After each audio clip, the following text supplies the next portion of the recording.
Ассаламу алейкум ва рахматуллахи ва баракату. Урматтуу мусулман бир туугандар,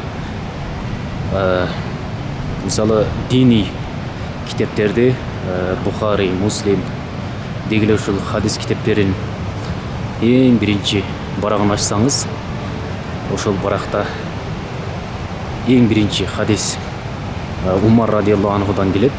Ал кайсыл хадис билесизби? Иннамал а'малу бинният деп келет да. Ар бир амалдар, иштер ниетке жараша болот деп. Ошол үчүн кайсыл китепти ачпаңыз, эң алгачкы хадистер бул ошол ниет боюнча келет. Демек, мында дагы бир хикмат бар, мында дагы бир данышмандуулук бар. Бүгүнкү күндө кайсыл эле бизнесмен дегеле ошол ийгиликке жеткен адамдарды ошолорго көз чаптыра турган болсоңуз, же болбосо сурай турган болсоңуз, алардын баары айтат: эң алгач ниетиңе түз кой дейт. Ниетиңди калыс Алла үчүн кой, же болбосо сен ниет кылып кой, Аллах Таала ошол нерсеңди берет деп айтышат.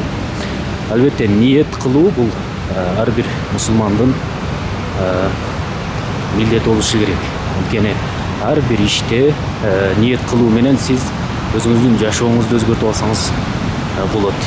Мисалы, ниетсиз намазыңыз кабыл болбойт.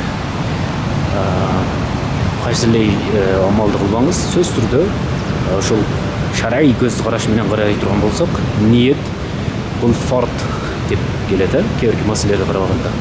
Ошол үчүн ниет кылуу бул түз калыс Аллах үчүн болуш керек.